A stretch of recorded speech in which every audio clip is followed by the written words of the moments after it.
Hello, आज हम लोग एक्सरसाइज 11.3 में एक समतल पढ़ेंगे। अभिलंब रूप में समतल का समीकरण। ये पहला समतल है और इसे अभिलंब रूप में समतल का समीकरण कहा जाता है। तो हम इसका सदिश समीकरण और कार्तीय समीकरण दोनों देखेंगे। तो देख लेते हैं सबसे पहले कि एक 3 अक्ष है XYZ और एक समतल लिया गया है O से। तो O से हम इस समतल पर एक लंब डाल रहे हैं। ये जो ON है लंब है। ON जो है समतल पर लंब है और PN जो है वो ON पर लंब है। दोनों एक दूसरे पर लंब है। ठीक, तो जो ON समतल पर लंब है, ध्यान रखना ON समतल पर लंब है और इस ON पर भी PN लंब है। और P क्या है, ये तो हम एक लंब समतल पर लंब खींच ही लिए हैं। और P एक जनरल वेक्टर लिया जाता है, जनरल पॉइंट लिया जाता है और इस जनरल पॉइंट का जो नाम होता है वो R वेक्टर होता है। ये हमेशा कि कोई भी समतल अगर दिखाना होगा, किसी भी समतल को अगर हमें सदिश समीकरण के रूप में या कार्तीय समीकरण के रूप में लाना होगा तो एक जो है P बिंदु अपने मन से लेना पड़ेगा और उस P बिंदु का जो पोजीशन वेक्टर होगा वो R वेक्टर के रूप में हम उसे डिनोट करेंगे। ठीक, और ये जो लंब है उसे n वेक्टर के रूप में डिनोट करेंगे। और n वेक्टर जो होता है वो जो है यूनिट वेक्टर इंटू डी होता है। ये कैसे होता है तो इसे देख लेते हैं। तो सबसे पहले हम लिख लेते हैं कि OP जो है ON जो है ON वेक्टर को हम बोल रहे हैं n। ठीक, ON वेक्टर को हम बोल रहे हैं n वेक्टर और इस n वेक्टर को हम क्या बोल रहे हैं n कैप यानी यूनिट वेक्टर इंटू डी। और OP वेक्टर को हम बोल रहे हैं R वेक्टर। ठीक, अब देख लेते हैं कि ये जो n वेक्टर है जो यूनिट वेक्टर ऑफ D के कैसे बराबर है। तो हम मान लेते हैं कि n वेक्टर जो है वो I plus J plus K vector है। ठीक, I J के मान लिए और इसका हम मैग्नीट्यूड निकाल लेते हैं। मैग्नीट्यूड निकालेंगे कितना आएगा, √3 आएगा। अब इसका यूनिट वेक्टर निकालेंगे। यूनिट वेक्टर निकालने के लिए I plus J plus K और बटे √3 हो जाएगा। और हम बोल रहे हैं कि यूनिट वेक्टर जो है यानी n वेक्टर जो है वो यूनिट वेक्टर ऑफ D के इक्वल होता है। तो यूनिट वेक्टर कितना आया, तो I plus J plus K बटे √3। और D को जो है D को हमें परिमाण मानना है यानी दूरी। किसी भी वेक्टर कोई भी सदिश जो है कोई भी वेक्टर है उसमें परिमाण और दिशा दोनों होता है। परिमाण भी होता है और दिशा भी होता है। तो परिमाण हम मान लेते हैं कोई जो डिजिट होता है उसे हम परिमाण मान लेते हैं और दिशा ये I J के दिशा हो गया। तो परिमाण दिशा दोनों होता है। तो हम D को दूरी को जो हम मान लेंगे क्या मान लेंगे, परिमाण मान लेंगे, मतलब मैग्नीट्यूड मान लेंगे। तो ये जो मैग्नीट्यूड निकला है n का तो यही क्या है, D है। ये √3 ही क्या है, D है, यानी परिमाण ही क्या है, n का जो परिमाण है वो D है। D को ही हम परिमाण बोल रहे हैं। तो हम यहाँ पर D लिखेंगे √3 से √3 कट जाएगा तो फिर से हमें लौट कर आ जाएगा I J K जो कि क्या है, n वेक्टर है। ये I J K क्या है, n वेक्टर है। तो अब हम लिख सकते हैं ना, n वेक्टर को हम लिख सकते हैं यूनिट वेक्टर इंटू डी लिख सकते हैं। तो अब इसे आगे चलते हैं। तो हम लिख दिए ON को हम बोले n वेक्टर और n वेक्टर जो है वह यूनिट वेक्टर इंटू डी के बराबर है। अब ये रेखा आ गया, ये लाइन जो है वो आ गया, ये लाइन आ गया और ये लाइन अगर मिल जाए तो एक त्रिभुज बन जाएगा। तो हमें निकालना है NP, लंब की तरफ से नीचे से ऊपर जाना, ऊपर से नीचे नहीं। लंब जो है यहाँ से स्टार्ट है, 90 डिग्री यहाँ बन रहा है, इधर से जाना है तो NP निकालना है। तो हम जानते हैं कि दो जब बिंदु दिया रहता है, जैसे दो बिंदु AB दिया है और इसे एक लाइन बनाना है, एक सदिश बनाना है, तैयार करना है, एक रेखा तैयार करना है। तो इसे कैसे निकाला जाता है, तो AB निकालने के लिए हम B में से A को घटा देते हैं, B में से A को घटा देते हैं। तो हमें चाहिए NP, तो हम P में से N को घटा देंगे। तो P को क्या बोल रहे हैं, पोजीशन वेक्टर OP, P को बोल रहे हैं OP और माइनस N को बोल रहे हैं ON वेक्टर। ठीक, तो NP वेक्टर OP को हम क्या कर रहे हैं, OP को कर रहे हैं R वेक्टर और माइनस ON को कर रहे हैं N वेक्टर।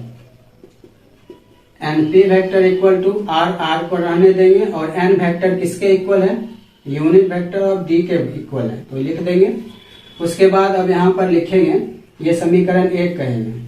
अब चूंकि लंब जो है NP जो है PN जो है, PN या NP कहें, NP वेक्टर जो है वो लंब है किस पर, ON पर है। ठीक, ON एक प्रकार का लंब है, ON भी लंब है और ON पर भी NP लंब है, NP लंब है। तो जब दो चीज, जब एक वेक्टर दूसरा वेक्टर लंब हो, ठीक, तो उसका डॉट प्रोडक्ट 0 होता है। तो हम इसलिए हम इससे कहेंगे कि NP dot ON equal to क्या हो जाएगा, 0। इसलिए NP तो हमारे पास निकल चुका है, तो NP की जगह हम NP रख देंगे, R vector minus unit dot D और इनटू में ON को क्या है, ON n है तो n लिखेंगे।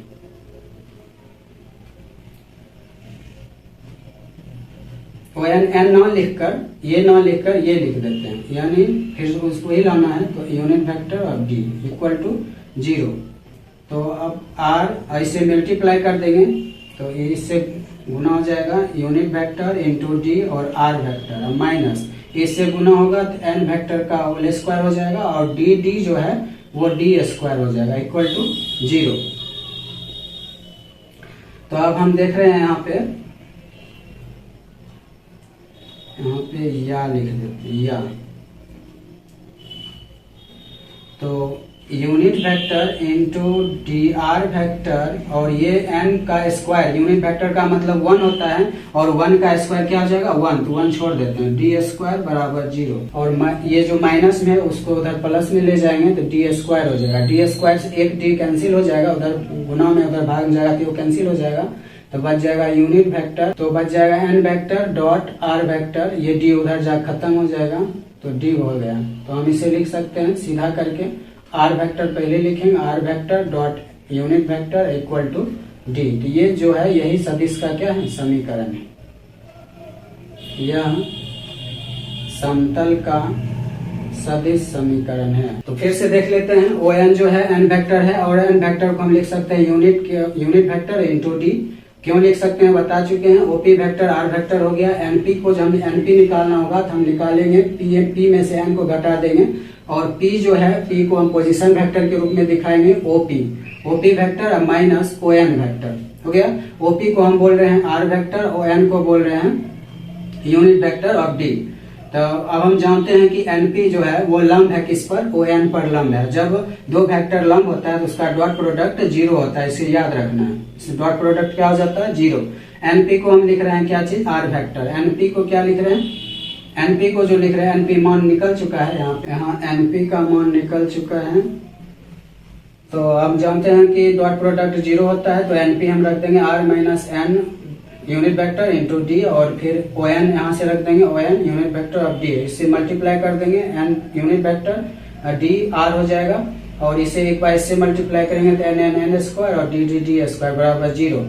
तो इधर यूनिट वेक्टर का मतलब 1 होता है, तो 1 का स्क्वायर 1 हो जाएगा, D स्क्वायर उधर चल जाएगा और डॉट रहेगा D, एक D कैंसिल हो जाएगा, एक D बचेगा, तो ये हो गया R पहले लिख लेंगे और यूनिट वेक्टर बाद में लिखेंगे बराबर D। यह समतल का सदिश समीकरण हो गया। लेकिन परंतु क्वेश्चन एक चीज और ध्यान रखना है, अगर R वेक्टर है और n यूनिट नहीं है, कैप नहीं लगा हुआ है, ऐसे है, तब वो यूनिट वेक्टर नहीं है और वह समतल का सदिश समीकरण भी नहीं होगा, ये D हो जाएगा। क्वेश्चन इसी रूप में रहेगा, क्वेश्चन इस रूप में रहेगा, हेलो, क्वेश्चन इस रूप में रहेगा। तो हमें इसे बदलना है, तो हम लिख सकते हैं R वेक्टर और n वेक्टर और इसका हम मैग्नीट्यूड से इसमें भाग दे देंगे और इधर भाग देंगे तो इधर भी भाग देना पड़ेगा, तो इधर भी भाग दे देंगे, तब ये बदल जाएगा किस में, तो ये फिर बदल जाएगा यूनिट वेक्टर में और ये D बटे इतना जो है वो D बन जाएगा। तो हम आसानी से इसे बदल सकते हैं। अब हम इसका कार्तीय समीकरण देख लेते हैं।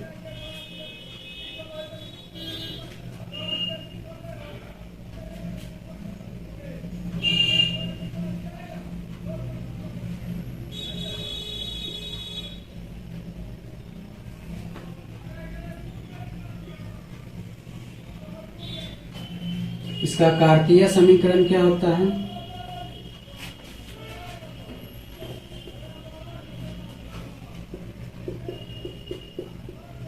कार्तीय समीकरण जो है वो सदिश समीकरण से ही निकलता है। तो कार्तीय समीकरण निकालने के लिए हम वहां से वेक्टर लेंगे, R वेक्टर और यूनिट वेक्टर बराबर D। तो हम बता चुके हैं कि R वेक्टर जो है एक जनरल वेक्टर होता है और R वेक्टर को हमेशा x y z में ही दिखाया जाता है। ध्यान रहे, सदिश में जो है R को R ही लिखा जाता है और कार्तीय समीकरण जो है, सदिश समीकरण उसी तरह रहेगा। कार्तीय समीकरण में जो है आर का मान रख दिया जाता है, हम रख देंगे एक्स आई प्लस वाई जे और प्लस जेड के, और डॉट में यूनिट वेक्टर। तो यूनिट वेक्टर को हम एक यूनिट वेक्टर यानी यूनिट वेक्टर का जो स्केलर कंपोनेंट होता है वो एल एम एन होता है, तो हम लिखेंगे एल एक्स एम वाई और n y equal to d. तो हम इसका डॉट निकाल लेते हैं, डॉट निकालेंगे तो हो जाएगा एल एक्स एम वाई और एन जेड इक्वल टू कितना डी। ये जो हो गया ये कार्तीय समीकरण हो गया। तो आसान है, तो हम कार्तीय समीकरण को यहाँ से लिख देते हैं। कार्तीय समीकरण हम मान लेते हैं, कार्तीय समीकरण कहाँ से निकलेगा, सदिश समीकरण आर डॉट और यूनिट और डी। आर को हम कहते हैं एक्स आई वाई जे और जेड के, और डॉट में यूनिट वेक्टर का जो स्केलर कंपोनेंट होता है वो क्या होता है, तो एल एम एन होता है। तो एल एक्स एल एम और एन इक्वल टू क्या हो जाएगा डी। तो हम इसे डॉट निकाल लेंगे तो एक्स एल एक्स हो जाएगा, एम वाई हो जाएगा और एन जेड हो जाएगा और इक्वल टू डी हो जाएगा। तो ये इसका कार्तीय समीकरण हो गया। अब हम एग्जाम्पल और चैप्टर का जो इस पर क्वेश्चन बनने वाला है चैप्टर के बीच अंदर से, और जो एग्जाम्पल है वो भी हम देख लेते हैं। तो एग्जाम्पल 13 बुक से है। उदाहरण 13 है कि इसमें दूरी दिया हुआ है, डी दे दिया है 6/√29 और एक अभिलंब सदिश। अभिलंब का सदिश मतलब क्या, एन, यही अभिलंब है। ये समतल पर अभिलंब जो होता है ना वही एन वेक्टर होता है। तो एन वेक्टर जो हो गया वो दिया हुआ है 2i - 3j और +4 के। ठीक, तो हम पहले भी बता चुके हैं कि क्वेश्चन जो रहेगा इस फॉर्म में नहीं रहेगा, इस फॉर्म में रहेगा। इस फॉर्म में रहेगा तो हमें इसका पहले मैग्नीट्यूड निकालना पड़ेगा। मैग्नीट्यूड निकाल लेते हैं, 2 का 4 हो जाएगा प्लस -3 का स्क्वायर 9 और 4 का 16। तो मैग्नीट्यूड इसका निकल गया 16 9 25 और 4 29। अब हमें यूनिट वेक्टर निकालना होगा, तो यूनिट वेक्टर हो जाता है एन वेक्टर और बटे मैग्नीट्यूड एन का। तो एन वेक्टर है 2i - 3j +4k और बाय में मैग्नीट्यूड जो है √29 है, √29 हो गया।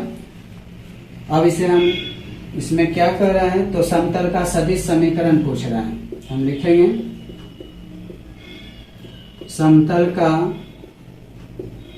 सदिश समीकरण इक्वल टू, समीकरण लिखना है सबसे पहले r vector dot n unit और इक्वल टू डी। तो आर को आर ही रखेंगे, सदिश समीकरण में जो है आर को नहीं लिखा जाता, आर को आर ही रखा जाता है। और कार्तीय समीकरण जब बनाएंगे तो आर का मान रख देंगे एक्स वाई जेड।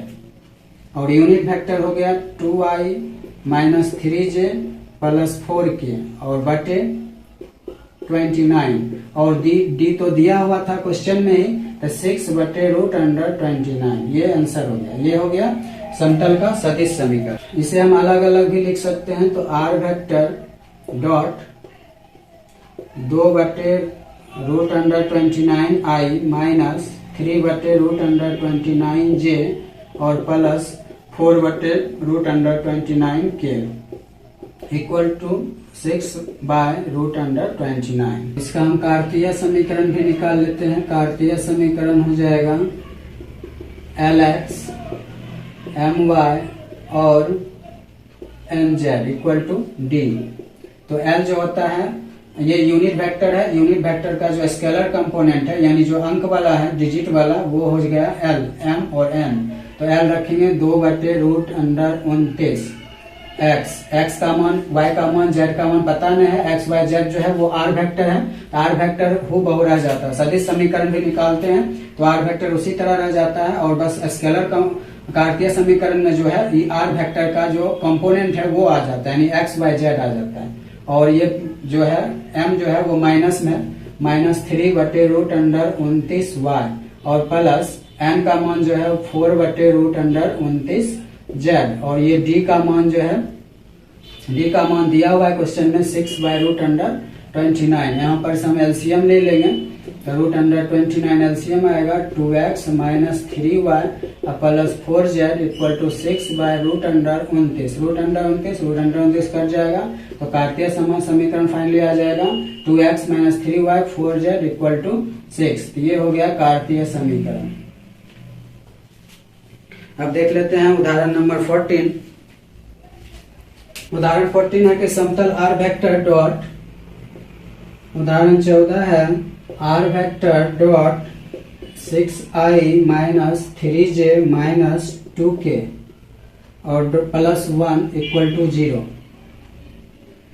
तो r vector dot 6i minus 3j minus 2k और ये प्लस में उधर भेजेंगे तो माइनस में हो जाएगा। और हम जानते हैं कि कोई किसी भी चीज का दूरी जो होता है वो निगेटिव नहीं होता है, तो इस माइनस को इधर भेजेंगे तो माइनस को जब इधर भेजेंगे तो जो प्लस में है वो माइनस में हो जाएगा और जो माइनस में है वो प्लस में हो जाएगा। ये 1 हो गया। और इसमें पूछ रहा है कि मूल बिंदु से डाले गए लंब इकाई सदिश की दिक् कोसाइन ज्ञात कीजिए, यानी हमें ज्ञात करना है LMN ज्ञात करना है। तो ये निश्चित रूप से क्या है, ये यूनिट वेक्टर नहीं है, ये n वेक्टर है, ये n वेक्टर है, यूनिट वेक्टर नहीं। तो इसे हमें यूनिट वेक्टर के लिए निकालना होगा। तो यहाँ n वेक्टर जो है माइनस 6i प्लस 3j और 2k है। तो इसे मैं इसका मैग्नीट्यूड निकाल लेंगे। तो मैग्नीट्यूड हो जाएगा 6 का स्क्वायर 36 माइनस 6 का और 3 का 9 और 2 का 4, तो 36 40 49, तो 49 का हो जाता है 7 हो गया। अब हमें यूनिट वेक्टर निकालना है तो n वेक्टर और बटे मैग्नीट्यूड ऑफ n वेक्टर। तो n वेक्टर हो जाएगा minus 6i plus 3j plus 2k bye 7। अब हमें इसे सदिश समीकरण के रूप में लिख देना है। तो इसका सदिश समीकरण हो गया r vector dot unit vector equal to d। तो r वेक्टर और यूनिट वेक्टर की जगह माइनस 6/7i 3/7j और plus 2/7k equal to d क्या हो जाएगा, तो d हो जाएगा, तो जब हम इधर 7 से भाग दिए तो इधर भी 7 से भाग देंगे तो 1/7 हो गया। क्योंकि हम जब यूनिट वेक्टर बनाते हैं तो ये जो अगर हम ये यूनिट वेक्टर नहीं है तो इसका जो मैग्नीट्यूड यहाँ डिवाइड करेंगे वही मैग्नीट्यूड से यहाँ भी डिवाइड करेंगे। तो मैग्नीट्यूड कितना था 7, तो इधर से हम पूरे में 7 से डिवाइड कर रहे हैं तो इधर भी 7 से डिवाइड हो जाएगा। अगर इसमें दूरी पूछा जाएगा तो दूरी क्या हो जाएगा 1/7 हो जाएगा दूरी। लेकिन हमसे पूछा गया कि यूनिट वेक्टर का दिक् कोसाइन ज्ञात कीजिए। तो यूनिट वेक्टर का दिक् कोसाइन, यूनिट वेक्टर का दिक् कोसाइन क्या हो जाएगा, तो माइनस 6/7। सिर्फ स्केलर कंपोनेंट लेना है, अंक वाला लेना है, 3/7 और 2/7। उदाहरण 15 है समतल 2x minus 3y plus 4z और माइनस 6 इक्वल टू 0। तो 2x minus 3y plus 4z ये माइनस में है, उधर चल जाएगा प्लस में। हम अच्छी तरह जानते हैं कि ये जो है यूनिट वेक्टर नहीं है, यूनिट वेक्टर नहीं है तो ये क्या है, तो n वेक्टर है। तो इसे हम लिख देंगे 2x माइनस 3y और 4z इक्वल टू 6। तो मूल बिंदु से इसके दूरी पूछा जा रहा है तो हम इसका मैग्नीट्यूड निकाल लेते हैं। ये हो जाएगा रूट अंडर 2 का स्क्वायर 4 माइनस 3 का स्क्वायर 9 और 4 का 16, 16 9 25 और 4 29। अब यूनिट वेक्टर इसका निकाल लेंगे तो n वेक्टर और बटे मैग्नीट्यूड उसका, तो 2x माइनस 3y और प्लस 4z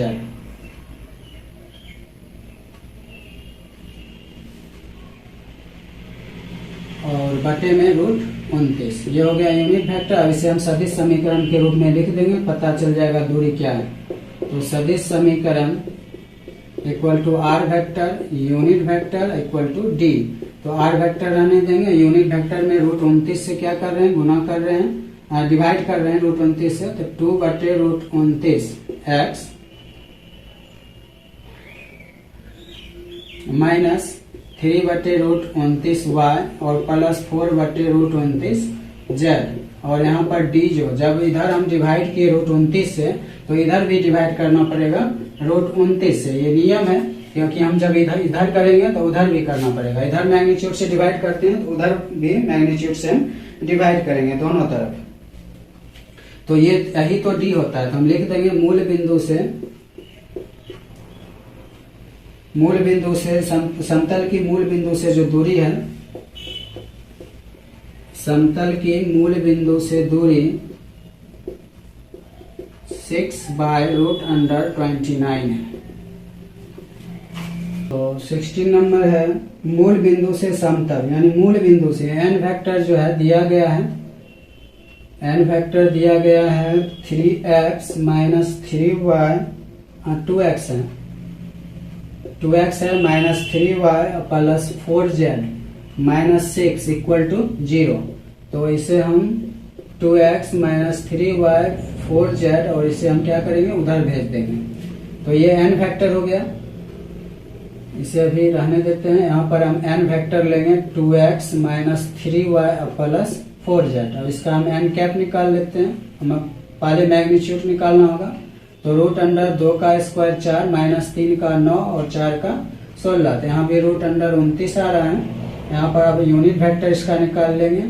तो n वेक्टर अब बटे मैग्नीट्यूड ऑफ n वेक्टर, तो 2x minus 3y plus 4z bye ये हो गया n वेक्टर √29। ठीक। और यहाँ पूछ रहा है कि डाले गए लंब के पाद के निर्देशांक ज्ञात कीजिए। तो पाद का जो निर्देशांक होता है उसे याद रखना है। ये फुट ऑफ परपेंडिकुलर जो ये है, ये जो बिंदु है वो पाद का निर्देशांक पूछ रहा है। तो पाद का निर्देशांक का हम फॉर्मूला ही याद रखेंगे। लंब के पाद का निर्देशांक,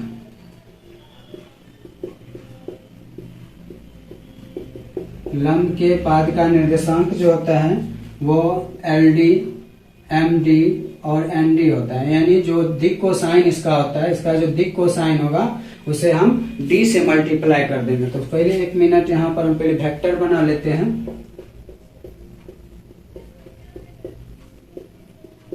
सदिश समीकरण equal to R vector dot unit vector equal to D। तो R वेक्टर ही रहेगा। यूनिट वेक्टर हो गया 2/√29 x माइनस 3/√29y और plus 4/√29 z equal to D।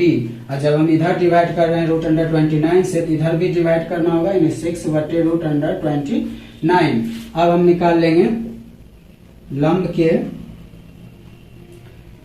के पाद का निर्देशांक हम निकालेंगे। लंब के पाद का निर्देशांक, इसे फॉर्मूला जरूर याद रखना है। ये फॉर्मूला इंपॉर्टेंट है लंब के पाद का। बस पाद ध्यान रखना है कि लंब के पाद का निर्देशांक पूछेगा तो हम इसके जो LMN है, यूनिट वेक्टर का जो स्केलर कंपोनेंट होता है वही LMN होता है। तो LMN को हम D से बस मल्टीप्लाई कर देंगे। तो L गुने D हो जाएगा और M गुने D हो जाएगा और N गुने D हो जाएगा। तो L क्या है 2/√29 और मल्टीप्लाई 6/√29 कॉमा देंगे। फिर m का मान देंगे माइनस 3/√29 और मल्टीप्लाई 6/√29 फिर कॉमा देंगे। और n का मान फिर है 4/√29 और मल्टीप्लाई 6/√29। तो यहाँ हो जाएगा 12/√29 मल्टीप्लाई होकर 29 हो जाएगा। और ये 6 3 जा 18 और ये 29 हो जाएगा और ये 6 4 जा 24 और ये हो जाएगा 29। तो ये हो गया इसका लंब के पाद का निर्देशांक। तो इस समतल पर जितने भी आधारित क्वेश्चन थे एग्जाम्पल का सारा क्वेश्चन हो गया है। अब हम चैप्टर का जो क्वेश्चन है, इस समतल पर जितना भी आधारित क्वेश्चन होगा चैप्टर में, तो चैप्टर वाला क्वेश्चन सारा देख लेते हैं। तो फर्स्ट नंबर क्वेश्चन का A नंबर क्वेश्चन है z बराबर 2। तो यहाँ x y है नहीं, z सिर्फ दिया है। तो 0x हो जाएगा, 0y हो जाएगा और 1z हो जाएगा इक्वल टू 2 है। तो यहाँ पर हम n वेक्टर कहेंगे, इसे 0x 0y और 1z। इसका मैग्नीट्यूड निकालेंगे तो ये सिर्फ 1 का निकलेगा। तो 1 का मैग्नीट्यूड 1 ही निकलेगा, √100 से बाहर 1 निकलेगा। और इसका यूनिट वेक्टर निकालेंगे तो 0 देने से कोई फायदा नहीं है, तो 1/1 यानी 1 ही आएगा।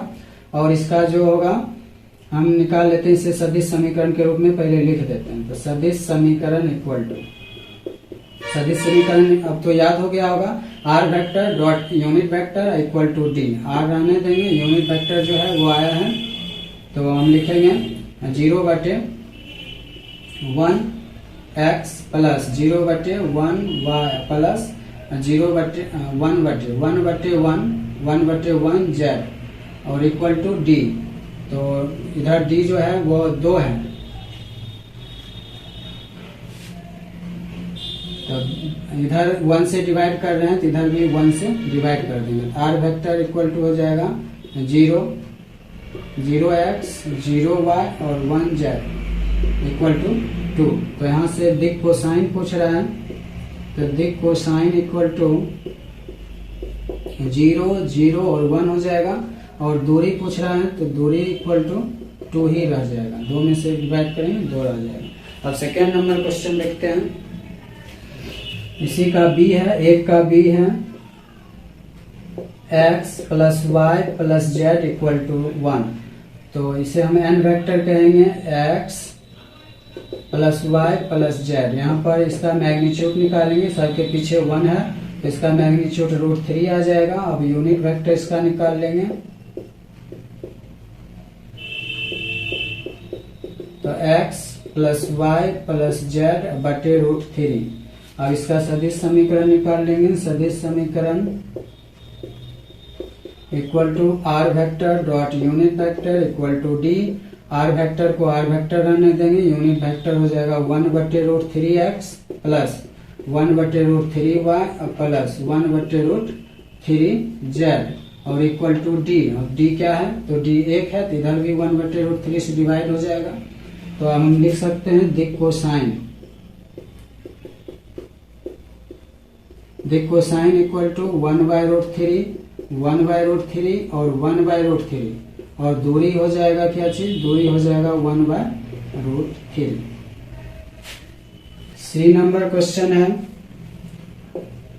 2x 3y minus Z equal to 5। तो यहाँ पर n वेक्टर हो गया 2x plus 3y minus Z.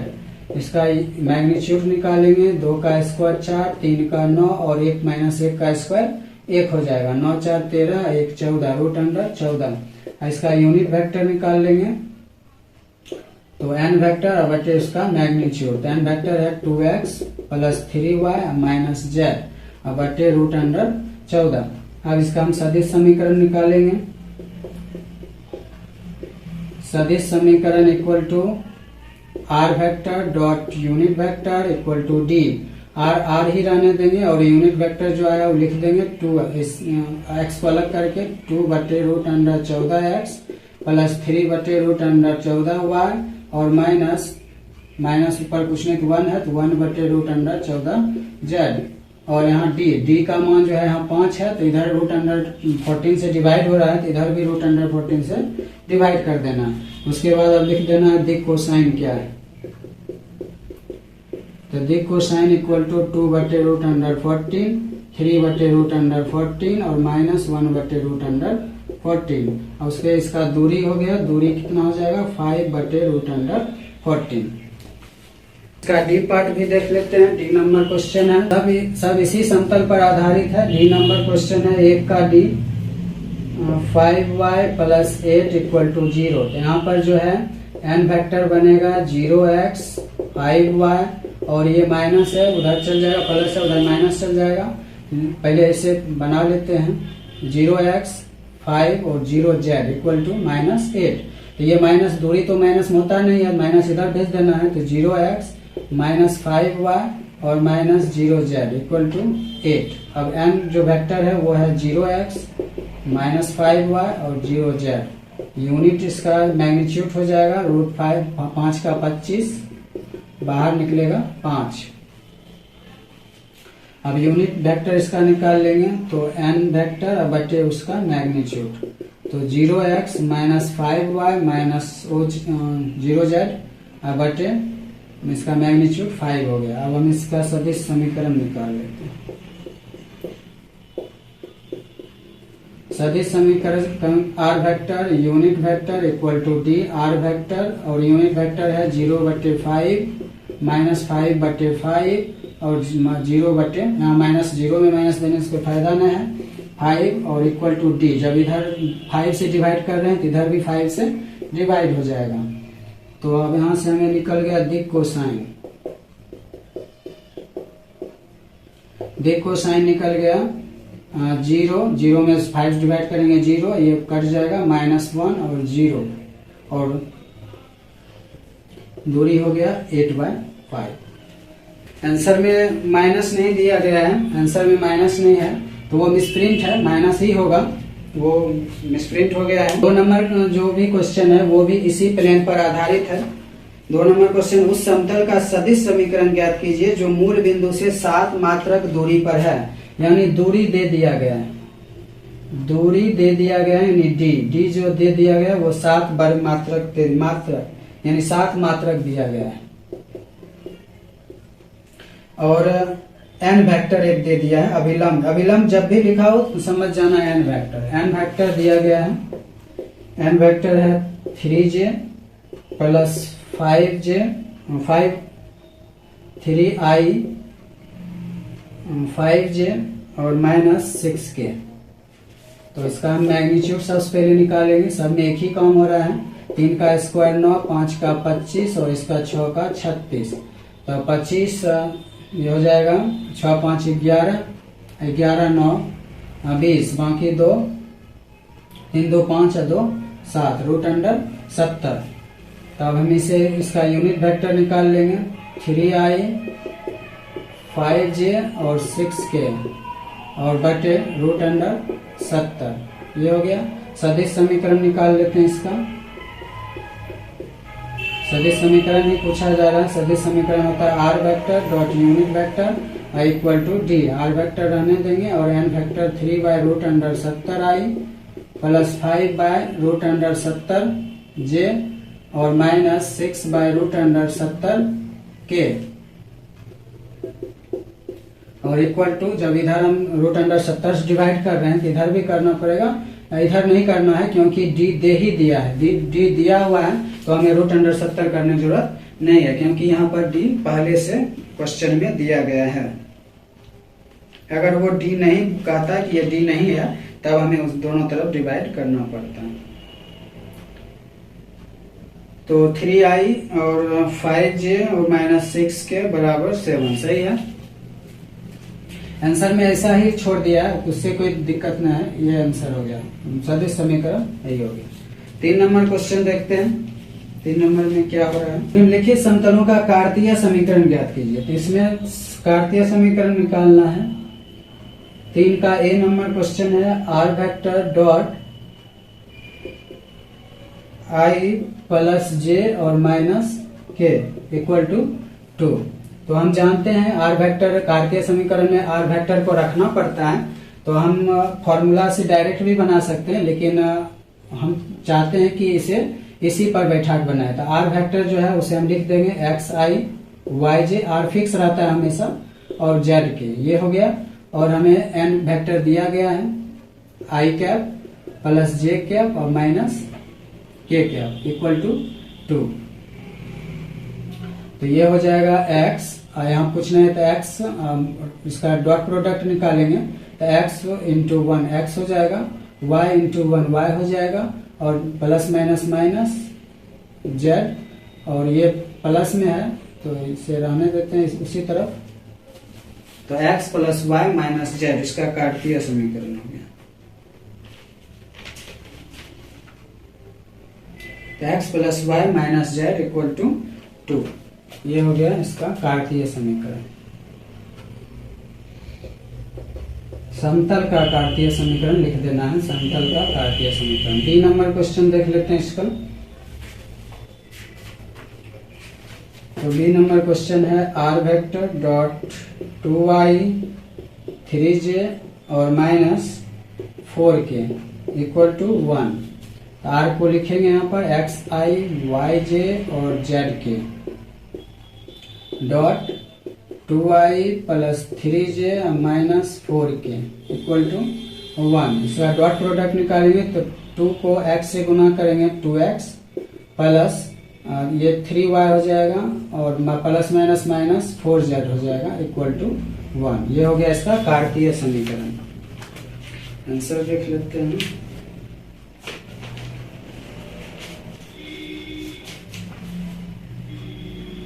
चलिए बिल्कुल सही है, 2x plus 3y minus 4z equal to 1। C number question है,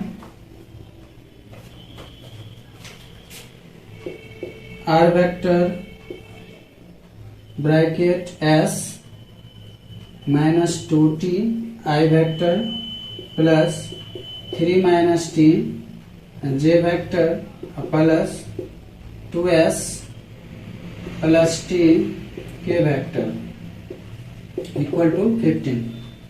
तो आर वेक्टर को हम लिख लेते हैं xi plus yj plus zk और डॉट में s minus 2t i plus 3 minus t j plus 2s plus t k cap equal to 15। Multiply कर देते हैं तो x इससे हम गुना करेंगे, ये गुना हो जाएगा s माइनस 2t और इंटू x हो जाएगा प्लस 3 माइनस t और इंटू y और फिर प्लस 2s प्लस t और इंटू में z equal to 15। s minus 2t x plus 3 minus t y और 2s plus t z equal to 15।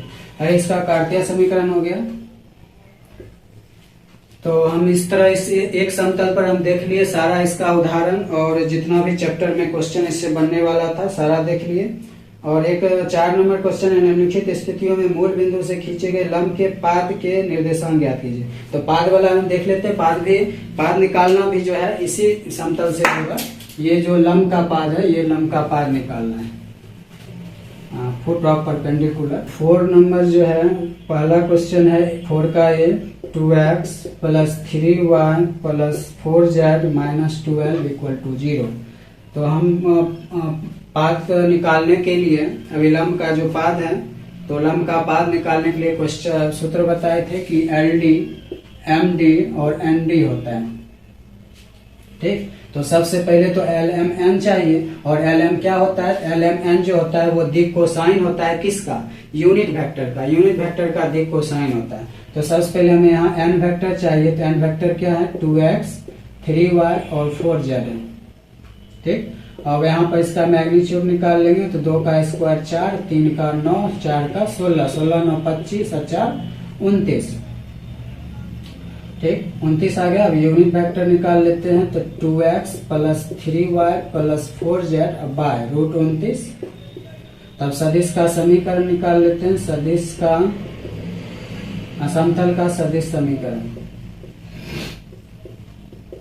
समतल का सदिश समीकरण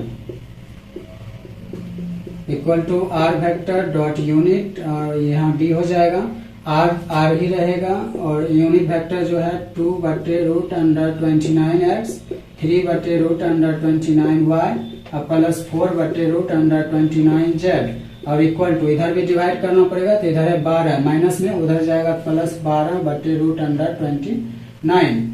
अब हमें लंब का पाद निकालना है तो लंब का पाद बराबर, तो हम LD, MD और ND इसका फार्मूला होता है, इसे हमेशा याद रखना है। तो इसका L ये हो गया और D हो गया तो इससे मल्टीप्लाई कर देंगे। 2 बटे रूट अंडर 29 मल्टीप्लाई 12 बटे रूट अंडर 29 कोमा M जो हो गया 3 बटे रूट अंडर 29 मल्टीप्लाई 12 बटे रूट अंडर 29 कोमा N का जो मान है वो 4 बटे रूट अंडर 29 मल्टीप्लाई 12 बटे रूट अंडर 29।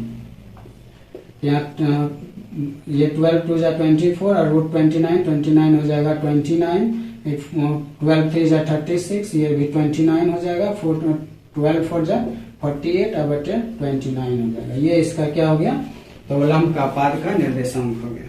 24 बटे 29, 36 बटे 29, 48 बटे 29 बिल्कुल राइट आंसर है ये। और अगला क्वेश्चन देख लेते हैं, इसी का भी 4 का भी देख लेते हैं। सब इसी तरह बनने वाला है। 3y plus 4z minus 6 equal to 0। तो हमें सबसे पहले यहाँ n वेक्टर चाहिए। ये तो d है, ये माइनस में उधर प्लस में चल जाएगा, तो हमें पहले n वेक्टर बनाना है। तो 0x 3y और 4z ये आ गया। इसका मैग्नीट्यूड निकाल लेना है। तो ये हो जाएगा 3 का स्क्वायर 9 और 4 का 16, ये हो जाएगा 25 इक्वल टू 5। अब इसका यूनिट वेक्टर निकाल लेते हैं। यूनिट वेक्टर निकालने के लिए 0x प्लस 3y और प्लस 4z बटे 5 से डिवाइड करेंगे। अब सदिश का समीकरण निकाल, समतल का सदिश समीकरण निकालते। समतल का सदिश समीकरण, तो r vector dot unit vector equal to d। r vector unit vector हो जाएगा 0 बटे 5x 3 बटे 5y और प्लस में और प्लस 4 बटे 5z इक्वल टू d हो गया क्या चीज 6। ये माइनस में उधर जाएगा प्लस में, तो 6 बटे 5। तो हमें अब लंब का पाद निकालना है। लंब का पाद इक्वल टू फार्मूला होता है LD MD और ND। तो L यहाँ पर 0 है, 0 गुने 6/5 कॉमा 3/5 मल्टीप्लाई 5 और ये 4/5 मल्टीप्लाई 6/5। यहाँ 5 नहीं 6/5 होगा, तो यहाँ 0 हो जाएगा। ये हो जाएगा 18/25 और ये 24/25। ये हो गया आंसर। आंसर मिला लेते हैं।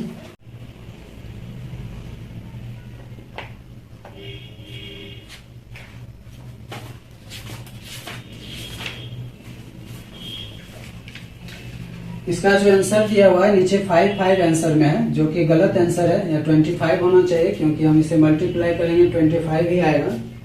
तो हमें मिसप्रिंट हो गया है। आगे का question c number, x plus y plus z equal to 1। तो हम यहाँ n वेक्टर लिखेंगे x plus y plus z, इसका मैग्नीट्यूड निकाल लेंगे √3 आएगा। और यूनिट वेक्टर निकाल लेंगे x plus y plus z बटे इसे मैग्नीट्यूड से डिवाइड करेंगे। अब इसका समतल का सदिश समीकरण निकाल लेते हैं। समतल का सदिश समीकरण, तो सदिश समीकरण जानते हैं कि r vector dot n vector equal to d होता है। तो r वेक्टर और यूनिट वेक्टर जो है वो है 1 बटे √3x प्लस 1 बटे √3y और प्लस 1 बटे √3z। और d यहाँ पर 1 है, यहाँ जब इधर डिवाइड किए तो इधर भी डिवाइड करना होगा √3 से। तो अब यहाँ पर हो गया लंब का पाद बराबर, लंब का पाद बराबर हो जाएगा LD MD और ND। तो L से गुना करेंगे 1/3 गुने 1/3, फिर 1/√3 1/√3, फिर 1/√3 और गुने 1/√3। तो ये हो जाएगा 1/3 1/3 और 1/3। 4 का D नंबर है 5y प्लस 8 इक्वल टू 0। तो यहाँ पर हम n वेक्टर निकालेंगे। x तो है ना, x 0x और 5y और 0z, और ये प्लस में उधर माइनस में चल जाएगा। तो यहाँ पर n वेक्टर बन जाएगा, ये माइनस इधर आ जाएगा क्योंकि d तो माइनस होता नहीं है।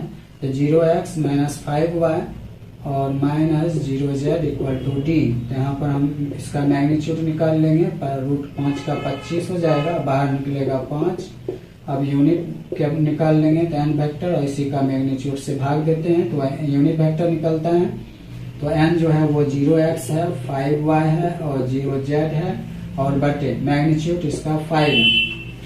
तो हम समतल का सदिश समीकरण निकालेंगे। समतल का सदिश समीकरण r vector dot unit vector equal to d। तो r वेक्टर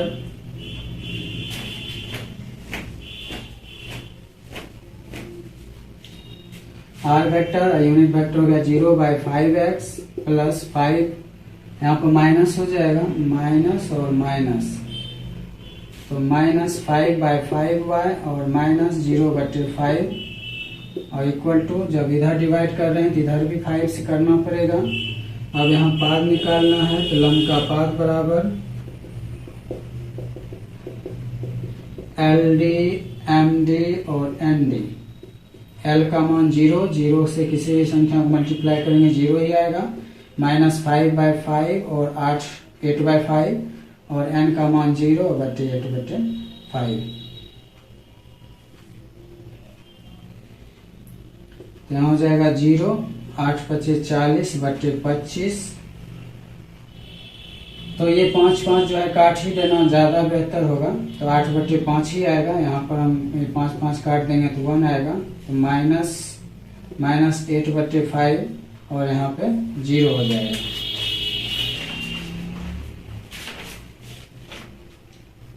तो 0 -8/5 और 0 ये आंसर है। तो इस तरह हम देख लिए कि एक समतल पर कितना ढेर सारा क्वेश्चन हो गया। एक समतल पर उधर एग्जाम्पल में 13, 14, 15 और 16 था, और एक्सरसाइज में 1 से लेकर 4 तक क्वेश्चन बस एक समतल पर, एक ही समतल, इसी समतल पर आधारित था, जिस समतल का नाम है अभिलंब रूप में समतल का समीकरण। इसे जरूर याद रखना है। एक ये समीकरण याद रखना, ये सदिश का समीकरण है, क्वेश्चन इस रूप में रहेगा, और इसी से हम बना सकते हैं कार्तीय समीकरण। तो कार्तीय समीकरण को याद मत रखना है, सिर्फ इसको याद रखना है कि r vector dot unit vector equal to d। अगर हमें कार्तीय समीकरण बनाने के लिए कहे तो बस r के जगह क्या रख देना है, xi, yj और z के, ठीक। और यूनिट वेक्टर जो होता है वो उसका जो स्केलर कंपोनेंट होता है वो l होता है, lx, उसे li कहेंगे, li, mj और n के, बस कुछ नहीं है, d है, इसे डॉट निकाल देना है। ये हो जाएगा lx, my और nz इक्वल टू d। बस ये हो गया क्या चीज, यही हो गया इसका कार्तीय समीकरण।